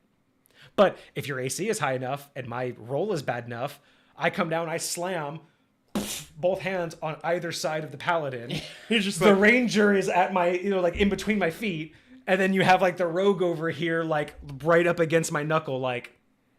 That would be interesting. Would you give him one attack roll for the whole jump, and then if that one attack roll hit everyone's AC, then it hits everyone? But so you know what I mean? Like, say if I rolled a 15, but somebody's AC is an 18 and somebody else's AC is a 13. So in this particular case, right? Because this is not a rule I would ever want to say this is the blanket for all situations. Sure. But in a game like, or in a situation like this, I absolutely believe it would be appropriate for a single roll, because I would look at it more or less as the attack roll is kind of like a ranged attack, right? You're the rock you're throwing yourself. So that's the ranged attack roll. But it's more or less an AoE concept, because as written, he only gets one target. So realistically, you're only doing one attack roll. If you use my version where you can attack up to 2 more targets that are within 5 feet of your main target, maybe it's still one attack roll and that's their AC. Yeah. I see what you're Because saying. you're still attacking one target. The idea is if someone's nearby, because you're not falling on them and going slam, slam, slam, like multiple hits. You're just hitting one spot that you've aimed at. The idea is if their AC is too high, then maybe you hit them and then you brushed up their armor and they backed off, or you missed them. Like, that's the concept of AC, right? Yeah. It doesn't mean that you didn't make contact. It just means that no damage was done. It could have been at the very last second they twitched and moved, or tied his shoe and just happened to bend it. Like, you can make up whatever you want why AC missed. But I think in that one scenario, because he's really going after one character and I added in the up to 2 additionals within 5 feet, I think it should be you roll for the one person, and if the other two's AC would be hit, they get hit. Got you. Because isn't that how you do it with cleave? Isn't that the ability when you can hit more than one person? Don't you only make one attack roll and then it's cleave is a thing in Baldur's Gate? I don't think that's not cleave, a 5e mechanic. Not cleave. There's another one where I think there is an ability where I think I'm thinking of cleave because I was just watching Baldur's Gate stuff, but there is a feat you can take that allows you to hit multiple targets. I thought you can actually, without having like 2 attack rolls, I thought there was one type of feat that you can take that would actually give you 2 targets. There might be, but I can think of off the top of my head. I know there's one that like dual wielder helps you attack more than once in a turn without having extra attack, but outside of that, there might be. I'll have to check, but so back to the chat too. I forgot there was 2 really good questions. Yeah, I have no idea if Featherfall, because what is Monk's slow fall? So basically, slow fall says for monks that they get to reduce their fall damage up to an amount equal to, I think it's 5 times their level, which is a pretty. So in that particular case, I don't think it. Not that the rule would state any rise. I think in this particular case, it's a moot point. Because one is basically your ability to take the fall damage, right? You hit the ground, roll, and you don't take damage. But Featherfall is removing the fall damage. Like, it's basically removing the fact that you're falling. So I don't know if you could really say they would stack, because if you are under the effect of Featherfall, there's no fall damage to negate. Yes, you're not going to, and that's kind of what I think. Now, you could say if you're falling at great distance, you could cast Featherfall until the spell runs out. Then whatever's left is then what you use monks for. And that could be, because if it's like, okay, look, I can't survive 1,000-foot fall, but I can survive 100-foot fall. And if I cast Featherfall at 500 feet, it will end within 100. And now, granted, you would just say, well, why don't I just time it to where I cast it at the last second? But I think my point is I don't think there's a mechanic for those 2 to stack, because if you are going to use the monk's thing, you're just reducing damage. If you're under the effect of Featherfall, there will be no damage to reduce. Yeah.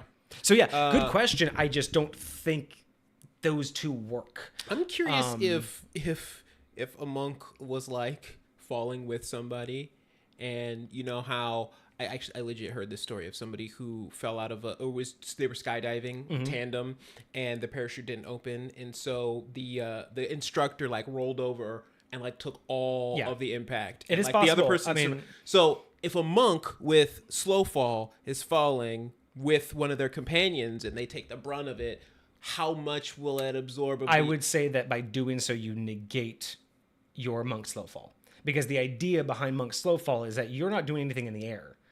It's when you land, you're negating the damage. You're enabling yourself to absorb. But if you're holding on to someone and taking that fall, what are you doing to negate? You can't. The monk isn't just naturally going pow. I can. So then, would it be the sense that, would you say that with slow fall they have enough knowledge to transfer the reduction in damage to the other person? I would. Okay, if you wanna go down this path, just no. If you want to go down this path, I'm gonna stand firm. You can't have the monk use their ability for somebody else. However, I will absolutely let you make the argument that if you grabbed an enemy and came off the mountain with him, I would allow you to make the argument that in a perfect roll situation, you could use your monk's slow fall by like kicking off of him at the last second, transferring some of your damage that you're negating into your opponent up with his. So if he's taking 20 points of damage from his fall, but you guys are struggling and you're like, oh, I have monk fall. At the last 10 feet, I'm just going to kick off and do my roll to my monk fall. Yeah. I would allow you to make a roll, and if he fails, maybe he takes half of what you negate. That would be doable. But as well as his own fall damage? Yeah, he would take his fall damage plus anything that you threw into him. Literally threw into him. I would be cool with that argument because it makes sense. You're struggling and you're trying to disengage and do your fall. But to say that you're going to do something for someone... So then what if I'm not a monk and me and 2 other people are falling and I'm like, I want to take all the damage. Would there be any damage reduction for the other person? I would allow it. I think there's we should definitely discuss this further. Like, I think we should actually have a full conversation. But yes, I think that in a situation of that matter, I think any DM should be willing to have that conversation, whether it's an amount of die, like however much damage I take, they reduce half. Or I would probably just say, if you're going to do that, maybe they have a percentile roll that they have to make. And if they make it, they're going to survive with 1 HP.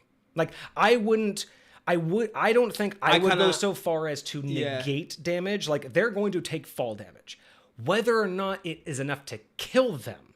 Like, if you 2 are going to fall 10 feet and you do that, yeah, sure. They don't take the 1d6 damage, but you take 1.5.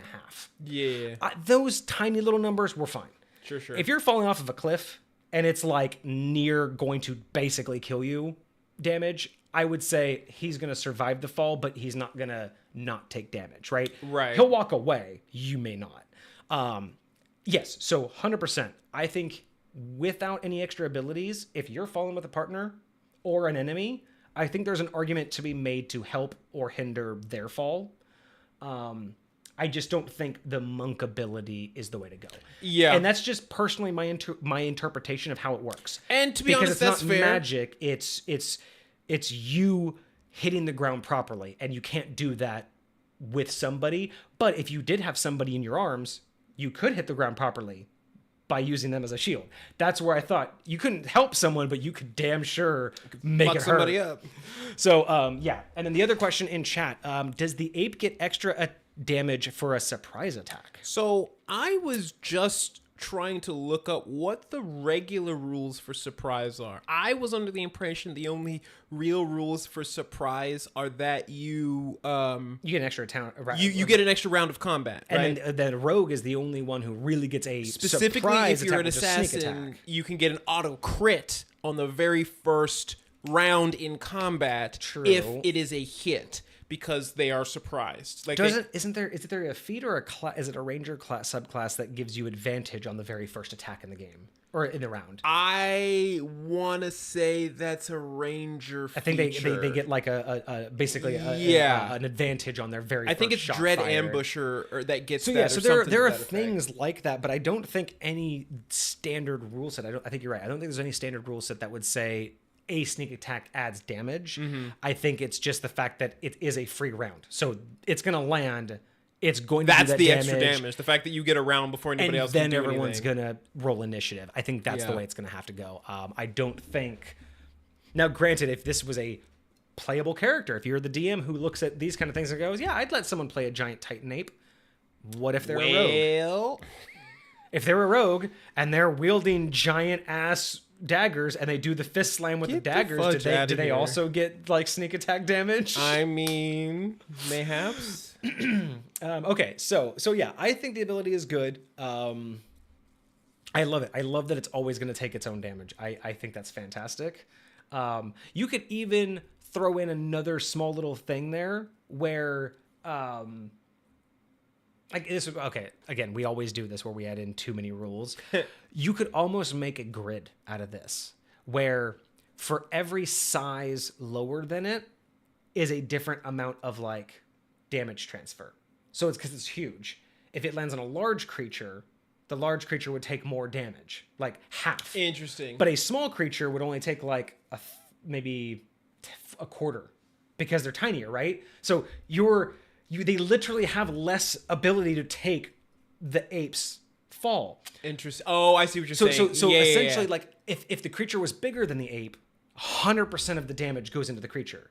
But the smaller the creature is to the ape, the more damage the ape is now taking. Like, I could almost see an argument for Old Crusty does take damage the smaller his target is. You know what I mean? Yeah. I just think that could be really interesting. Very interesting. And then his attacks. Old Crusty changes his mind. Old Crusty is now an assassin. That's right. Freaking backstab. Okay, so he has multi attack. So Old Crusty gets to make 2 fist attacks. You know what is missing, and I think it's because most DMs would or I think the game makers would think this is too complicated. And maybe it's because I don't think they got rid of this in 5e. And I think this is mainly a 2nd edition thing. But what I kind of miss, especially in situations like this, where it's like, I almost feel that he should have a multi-attack of like... the rounds. Yeah. Because 2-3 or something like that. Yeah, because what I'm thinking of is like 2 fist attack, bow, bow, makes sense. But like, bow, bow, bow also makes sense, right? Like a double fist and then a slam, like a double slam, like doom, like a third. So it's almost like if he has a multi attack where it's like a 5-2, where every other round he gets 2 and 3. It's probably too much to do that, but I almost kind of like just in this particular build, I'm almost wishing that like one round he goes 1-2, and then another round it's 1-2, and then slams both hands for a third. So I'll say this. So if you look at the multi-attack, it specifically says that you can make 2 fist attacks. Oh, and he does have a slam attack. Okay. And you can't make that slam attack with the double attack. But I like what you're saying, because I think that it should be something to the effect of you can make 2 fist attacks, period. But if you made a slam attack last turn, you can't make it this turn. Put it that way. So every other turn, you can make 2 fist attacks and a slam attack. Gotcha. And then one turn, you can only make the 2 fists. Like, Old Crusty changes his mind. Old Crusty is now a drummer. I think the fist attacks should be able to be interchanged with the rock attacks as well. Even though I should have definitely read further. We don't always do that because I didn't realize there was a slam attack. But okay, so there's fist attacks, which he can make 2 of, or he can make a slam attack, which is a melee weapon attack +9 to hit, a reach of 5 feet. Now look at those average damages. And then one target hit 42, 68 +6 bludgeoning damage, a fist +9 with reach. 18 damage. Okay. And then a rock. Ranged attack, +6 to hit. Range of 60, 40. Yeah, makes sense. And a hit with a 19. Okay. So, on that, I think the range might be a little far, but it's a huge creature. But for a Titan, for a huge, I think just being able to chuck that thing, I'm okay with it. I'm okay with the distance. It's not bad. And so, honestly, I've been comparing these stats with the stats of like a regular ape, just like a regular medium-sized CR 1/2 ape, right? And so they also have multi-attack. They can do 2 regular fist attacks, and they have the rocks as well. Their range is 25-50 for their rock. So increasing it up to like 70 or 60-250, that seems reasonable. The melee damage for it is a little bit more like, let me look. So the melee damage is 1d. The 1d6 +3 for the fist attack on the regular ape, and so this one it has 3d8. So the average over here is 6 versus the average of 18. I think that's pretty good for upping it like 5 categories. And also consider too, like looking at the hill giant. A hill giant gets 2 great club attacks. So he gets just 2. And what's the average on a great club attack? Damage-wise, 18. That's about the same. But a rock attack, he has the same rock attack. It's a +8 to hit, not a +9. It is still 60-240. So hers is also not a +9 on her rock attack. Or his. Oh, okay, so it's a +6. Because of the dexterity bonus, you're using dexterity to throw a rock instead of strength. So this one, so this one's a +8. That was a +6. The range is the same, so the range checks out for a hill giant and for that. one target, but this one hits at 21 damage because they're using, like the Hill Giant uses a D8 for the Great Club and a D10, 3D10 for the Rock. Interesting. But we're using a 4D8. We're using 8s, not 10s. So this is like a lower version, which I kind of think makes more sense too, because if you think of a giant versus an ape, like the ape is going to have raw power, but you think of something like a humanoid is going to have more foresight, the intelligence to use it better. Maybe more precision, maybe be able to like, okay. It's not going to be as emotional, right? Like, they're going to be thinking about what they're doing. And maybe they'll be able to use like better shaped rocks. I don't know. Maybe So I could see the drop down of it. And again, the Hill Giant is a CR5. So these adjusted numbers is also a little interesting because we're using a CR6 and a CR5 technically has better numbers. So it is one of those things. I mean, I do like the attacks. I think the Slam, the Fist, and the Rock are phenomenal. Old Crusty has found a new hobby. Old Crusty fights Italian plumbers. Do it. So yeah, I think the Slam, the Fist, and the Rock attack are great. One thing I would always like to see in something like this, especially with a wild creature that has some sort of natural intelligence that's not just survival instinct, I would like to also see for situational usages another attack option for something like what's the word I'm looking for? Improvised weapon, so we can pick up like a downed tree. Yeah. It's situational, like right? Just for DMs out there that don't know where to throw this guy at. If you're in a forest and there's trees around, how about an improvised weapon where he can pick up a lot, like basically acts as a club, and it acts as a truck. So they're already dropping a lot of the damages and attacks. So being able to just pick up an improvised weapon at slightly disadvantage, better than a rock. Better than the fist, could be slightly better than a fist, but kind of acts as a great club. You know what I mean?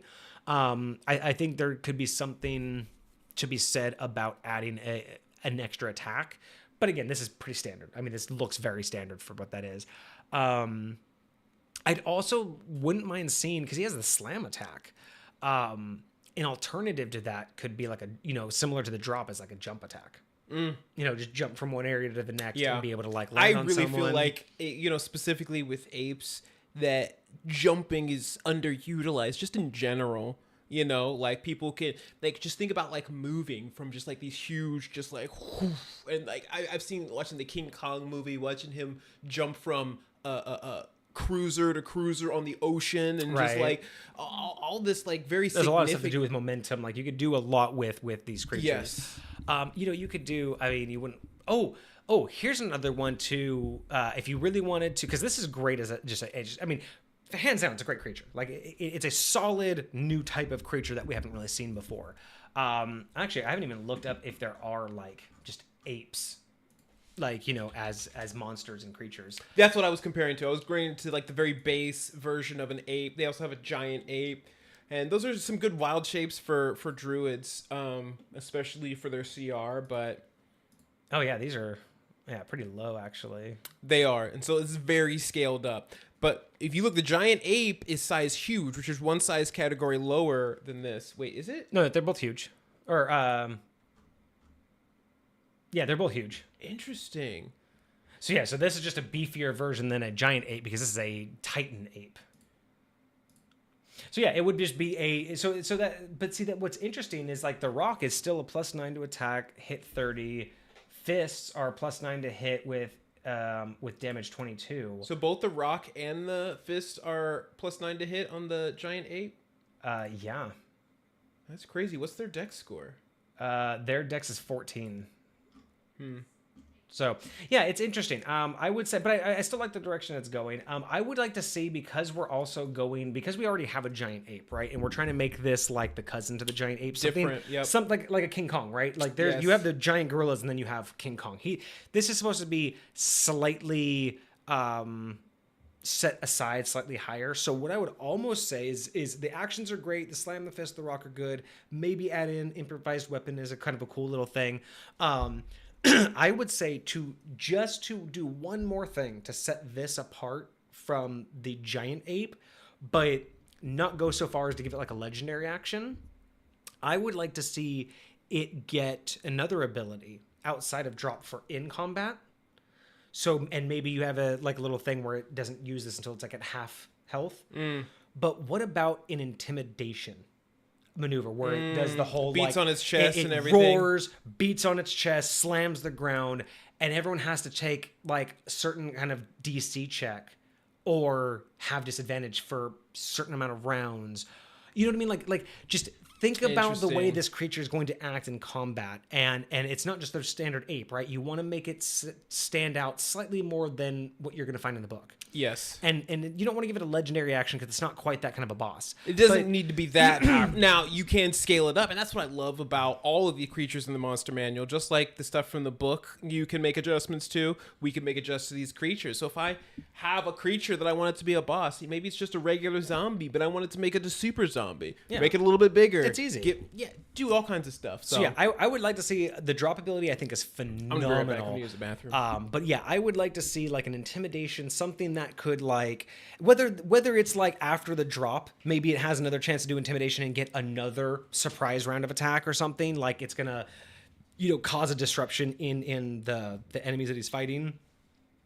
I'm not 100% sure how that could work, but yeah, I think adding just one little aspect to this to give it one more thing that sets it apart, being able to pick up a weapon, an improvised weapon, do something akin to an extra ability.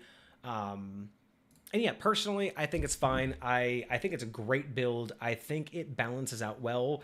It's starting to make a lot more sense with the armor class, the hit points, and the stat checks. I still think Dex and Wisdom could be swapped. We already know the proficiency bonus is 3. I don't think drop needs to change anything. I mean, I would probably, just because the way that I think about the attack working and dropping in on an enemy, I would probably add in the ability to have 1 or 2 more targets that if they're right next to him. But otherwise, drop is perfect. I like that it damages old Crusty and the enemy, especially on a success. And if it doesn't, Crusty takes all of it. And then the multi-attack, the 3 different types of attacks, they're good. They're basic, but not in a bad way. They're pretty static in terms of what you expect the build to have. But I think that because we already have an ape and a giant ape, and because this is just a slightly different variant, I would like to see something a little bit more than what I would expect from the book, just to let this thing stand out just a hair more. And yeah, something like being able to just improvised weapon. And drop isn't terrible for that, but oh yeah, I think adding a little bit more to it, like just something, just give it something to again make it more than just a standard creature from the book, because not to say that we there's never too many. It's just that for me, it's like those are good placeholders. I just want to see this thing stand out and really be its own thing, because you never want that situation of, okay, I'm reading this and I'm reading Great Ape. Why would I choose this over that? Like, you don't want people, I wouldn't want people to have to sit there and you have to look at strength and dex and intelligence and compare them and look at the damage and compare. If you're having to compare that much, you're just going to go with what you know, which is the normal Great Ape. If you want this to just be like something that's like, man, this is definitely different than a Great Ape and it feels good, that one extra ability, would just really make it go, okay, that's not a Great Ape. It's mostly it, but it does that one extra thing that I like. Yeah. But yeah, no, 100%. I really do like it. So yeah, I guess we're getting down to it's point time.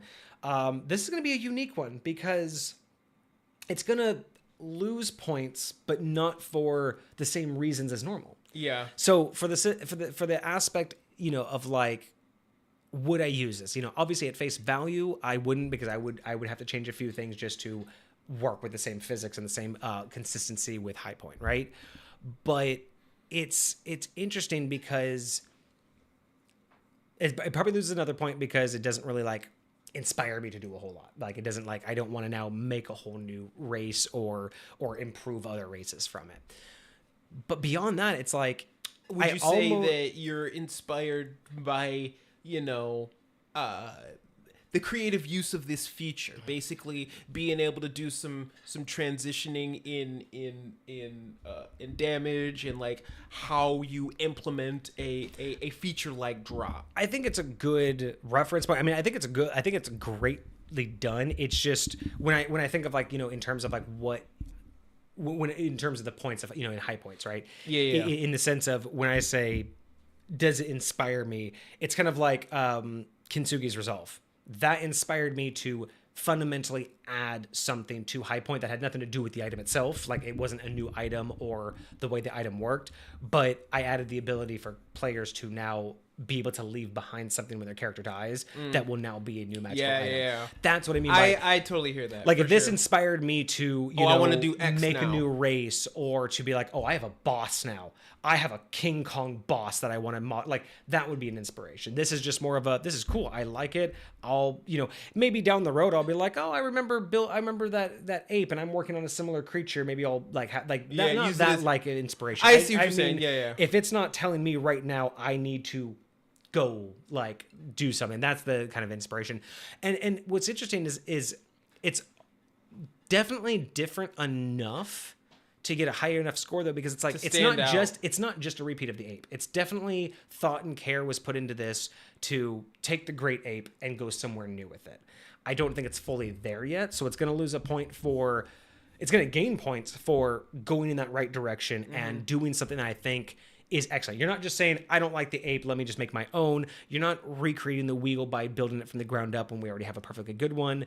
You're trying to take something and be like, I want this out of it. And it's not even situational. It's not even like, I want a great ape for this one situation. It's like, I just think the great ape has an alternative, right? It's one of those excellent aspects where it's not reinventing the wheel. It's not the same old that we've seen. But I do think that it needs just a little more to make it stand out. But it's a beautiful build. It's well balanced. And it is the first, creature, like the first like actual creature that we've gotten, not race or type. So, and drop, I think it's so beautifully written. I think what's happening is I'm also trying to do that whole thing where I compare it to other stuff, and it's kind of hard to compare because it's not the same. But because, in the future, who knows what other creatures we're going to get, but I'm like, high points are typically supposed to represent how likely I'm going to use it or how much I want to use it in high point. But at the same time, it's like, I can't get over just how well this was written. I mean, the balancing and the abilities all work in a way that makes sense and nothing's a stretch. It's that word that Cosmic gave me earlier, synergy. Synergy, yes. And it definitely doesn't give me this like whole, I've seen this before, I don't care about it. So I'm struggling because part of me thinks that it's like, I don't know if it's a 6 or a 7, because again, it's not, it's more of a 7 because I think it's really well done, but I don't know if it's a 6 in terms of like how much I'm actually willing to use it. But I will say this, if I had to choose, looking at the ape, like actually looking at Great Ape, if I had to choose, if I was just going to throw a large creature and I had to choose between the Great Ape and the and this, I'd probably end up choosing Old Crusty. Like, to be honest, like Old Crusty beats out the base creature that it's I kind of agree. I think it makes a better Great Ape than the Great Ape. And it's gaining that point not only because it is a better Great Ape, but it wasn't intending to. I don't think it's intending to be. Like, if someone's just coming on and saying, I just improved this thing, I don't really care. Like, you're not going to get points with me for just having a better working version, because we all do that, right? Like, that's the whole point of playing games and building characters. We make better versions of it. But I don't think that's what this set out to be. I think they really wanted it to be something unique, and it turned out to be better in general. Yeah. So with that being said, because that right there, I think is going to be the biggest key point between something else I see like this and this one standing out, is fair. You weren't intending to make it better, but you did. So I think we'll settle on 7 out of 10 high points for the very first creature. I was right. I like to predict what he's gonna. I like it. Not in a bad way. I was really trying hard there at the last minute to talk myself into giving it a 6. Like, I was really like, does it really, like, I would never like because again, like, as is, I would never use it in the sense of like, my mind doesn't see a situation in high point where, oh my God, this is the key. This is the thing I'm going to use. But yeah, if for whatever reason, a year from now, I'm planning a fight with a giant ape, I'm more likely going to grab this, Heck yeah. especially for drop, because Hoilepa said it earlier where it's like just that good old fashioned, you just go somewhere, there's a clearing, and just boom. Yes. Roll initiative. Let's go. Just, oh, that just seems so cool of this. And then again, having that ability of, even if it's, oh my God, so what if the ability was drop or intimidate? So it's the same maneuver where it drops on an enemy and does all that damage, or if it doesn't have that opportunity, or if there's no enemies right there, it can drop, but instead of taking damage, because it's from a lesser height, it can drop and then do like an intimidation roll with and people in gain a certain range. Okay. Yeah, that would just, there's just so many things that could be done with this. So yeah, 7 out of 10, because if it ever came down to it, I'd probably end up using this over the ape. It's just, it has no place currently to be put in high point. But yeah, not bad, not bad. Okay. Would you mind letting Inventureology know in Discord? Most definitely. Hopefully they'll at least be happy with that. So yeah, there we go. That was Old Crusty, the Titan ape from Inventureology. Fantastic. Really did like it. I have some personal changes, but I mean, realistically, I can't say anything bad. Like, none of the changes I would have made have anything to do with balancing or whether or not I think it would work. The only changes I would make are just for it to make more sense in high point. Yeah. And that's a big distinction with me, is I've had to do that plenty of times. More times than not, I'm going to have to change it in order for it to make sense in high point. But that is a vastly big difference between whether or not I think it's balanced enough to be used as is. Like, to function. If anyone came up to me and just said, "Can I use this or should I?" 100% as written. Or I would support anyone using Old Crusty as written. If you were going up in combat as a player up against it and you were fighting against it, I wouldn't feel bad. Yeah, exactly. You wouldn't feel like, oh, I got screwed over by this like crazy OP thing, or that was like a twig and it was nothing. You would feel like, oh my gosh, this was fun. I just had a fight. Exactly. And that's what I would think is, like, there's a big difference between whether or not I think it's imbalanced and needs correction, because even in the high points ranking system, that's like up to 3 points negative for unbalance, right? Because if I basically had to go like, oh, strength's too high, dex too high, con's too high, your proficiency bonus is wrong, your skill sets are wrong, the ability should be this, and that's like negative 3 points for balancing, because I've had to change too much. If balancing's like, oh, all your stats could be slightly adjusted, that's only like a 1 point, because it's one thing that could, like, the stats are one area of improvement. But yeah, I would, this is something I could back. I would support, I would basically tell anybody that they should use this if you're looking for a fun alternative to the giant ape. 100% use this as is. I would just change it because in high point, it doesn't 100% make sense to operate this way. Right. And a lot of that's 2nd edition versus 5th edition, and just the way that I narrate the game, right? But yeah, no, fantastic. That was really nice. That was really exciting. I was glad that we could have done that. That's very dope. And then, yeah, looking at our Hoilepa, we see your submission. That's fantastic. So we have just done Old Crusty. So we do have another one from Inventureology, but that one's going to be put on hold for a couple weeks while we get through everybody else, because we don't want to double up too much. So including Cosmic, so Cosmic doesn't think we forgot about him. Yeah, no, Cosmic, he is in line. So next week we have Drabs, new follower, submitted this on the very first day that they were part of the community. Very exciting. But we have a demonic wizard subclass. That's where I got wizard That's from. probably where you thought of it. That's where I was thinking about. Which is great, because then following that, in the next week, we have the Impenetrable Warrior 2nd level evocation spell from Cosmic from his cleric homebrewed subclass. I cannot wait to see more about that. That's going to be really cool. And then after that, we do have to talk to Inventureology a little bit more about his goblin clan. And then we have a magic item from Hoilepa, which is the Crusader flag. And then after that one, we will probably circle back to Inventureology's one that we're skipping. Got you. So so we're gonna do Drabs, then Cosmic, and then we will Cosmic, and then we will go to Hoilepa, and then circle back to Inventureology. Perfect.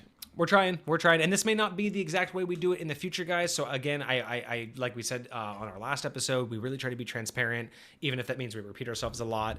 But yeah, I just want to let you guys know we don't have a perfect system yet for how we're doing these, because it's, a combination of chronological, because we want to just get them as they come in. And I don't want you guys, waiting months. If you've only ever submitted one, I don't want you having to wait, if we do someone else's, too many times in a row.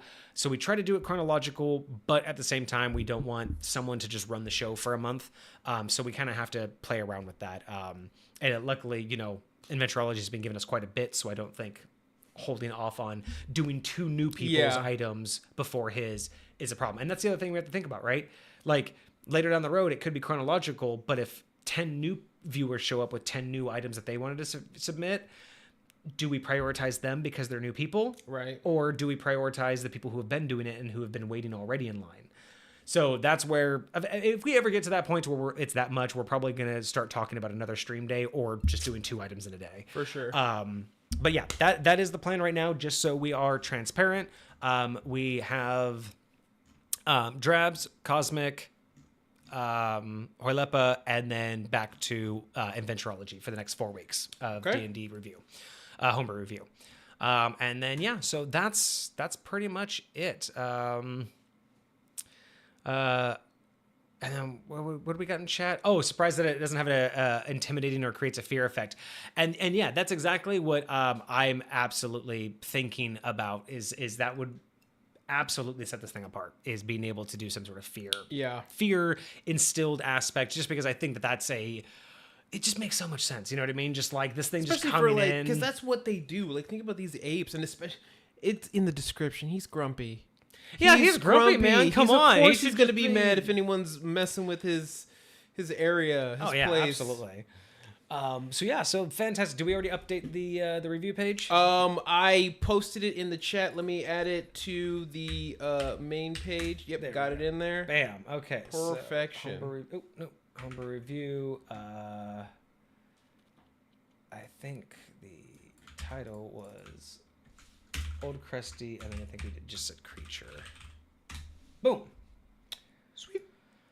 Fantastic. Well, there we go. 37 items have been reviewed so far. 37, man. Status. That is absolutely fantastic. On our 57th live stream. 57th live stream. So so that's crazy, man. That's so crazy. Just because again, like the first 3 months were so jumbled in how we had things organized. It wasn't until 3 months in or so where we started having the Monday, Friday, and the consistency. But yeah, man, that was fantastic. So yeah, Inventureology. If I know you're not here right now, but if you do end up watching this later, thank you so much. That was a fantastic read. Thank you. Excuse me. Thank you for providing us our very first creature. Yeah. Hopefully that won't be the last, because that was really interesting. We do have questions for you.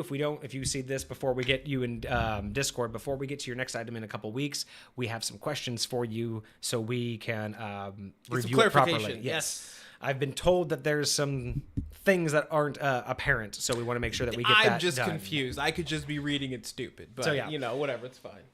But other than that, that is going to be us for today. Thank you so much for joining us for Homebrew Review today on Monday. We will be back on Friday, 7:30 Pacific Standard Time for D&D discussions. I think we have a couple different topics. I thought I wanted to do one, but then I realized that I think it was about initiative, but I think we've talked about that quite a bit recently, so I want to change up. I have one. I might talk to you about it off stream that I'm kind of interested / excited about, like to get your perspective on. But if it's a stream topic, we can go for it. Otherwise, no worries. Yeah. But yeah, okay. So join us on Friday, 7:30 Pacific Standard Time for D&D discussions, where we will do our deep dive series, and we'll just dive into a primary topic, and we'll rant about that for a couple hours. And then, we have the next couple weeks for Homebrew Review figured out. So if you guys have an item, go ahead and submit it to us on Discord. I'll go ahead and pop that link one more time in the chat for you guys. If you're on YouTube, we would love to see you there as well. Go ahead and give that a join. We just won't be able to post that in chat. I should be better at posting that in the YouTube descriptions. I should go back and actually put that in the YouTube descriptions. So keep an eye on that. If the Discord link should be in the YouTube description, I just don't know if that's a danger to put an open invite link on every YouTube video. That also might be a problem. You know what I mean? Like mayhaps. We'll figure that out. But yes, thank you guys so much for joining us today. Thank you for being in chat. Hoilepa, Cosmic, thank you guys so much for being here and chatting with us and, just giving us new things to talk about and being here and just, kind of keeping us company. It's really fantastic that we have people that like to hear what we have to say and that actually interact with us as well. So thank you guys so much. Hope you guys had a great weekend. I hope you have a good week ahead of you, and we will be back on Friday. Deuces, my friends. Take care, y'all. Have a good week.